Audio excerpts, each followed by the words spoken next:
A most famed of the supposed pieces of evidence proposed by evolutionists was the deceptive scheme of embryo development drawn up by the evolutionist biologist Ernst Haeckel.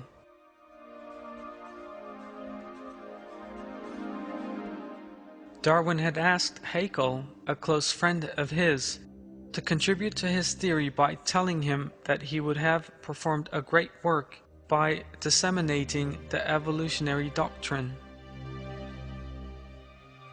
Haeckel did not turn down this request and came up with a fictitious thesis in order to establish evidence in favor of evolution.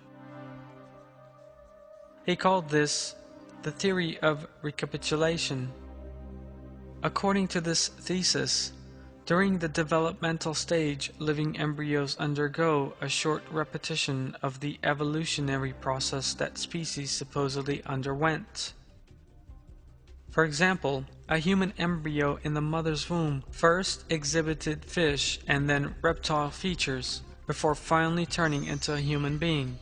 However, observations and research in modern laboratories showed that all the illustrations produced by Haeckel in order to back this theory up were fake. In its September 5, 1997 edition, the famous journal Science published an article titled "Haeckel's Embryos: Fraud Rediscovered." This is what was stated. Not only did Haeckel add or omit features Richardson and his colleagues report, but he also fudged the scale to exaggerate similarities among species, even when there were tenfold differences in size. Haeckel further blurred differences by neglecting to name the species in most cases, as if one representative was accurate for an entire group of animals.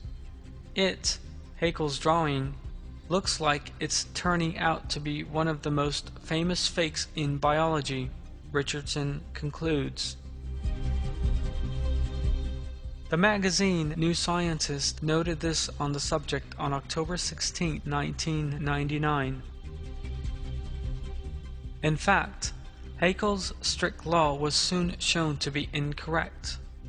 For instance, the early human embryo never has functioning gills like a fish, and never passes through stages that look like an adult reptile or monkey.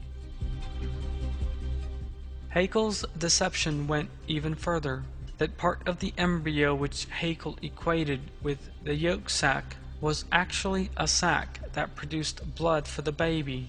The part that he claimed was a tail was subsequently realized to be the human backbone, which resembled a tail because it appeared before the legs.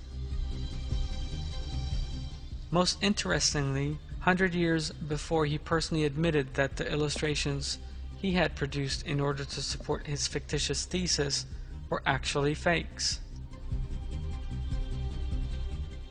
After this compromising confession of forgery, I should be obliged to consider myself condemned and annihilated if I had not the consolation of seeing side by side with me in the prisoner's dock hundreds of fellow culprits, among them many of the most trusted observers and most esteemed biologists. The great majority of all the diagrams in the best biological textbooks, treatises, and journals would incur in the same degree the charge of forgery, for all of them are inexact, and are more or less doctored, schematized, and constructed.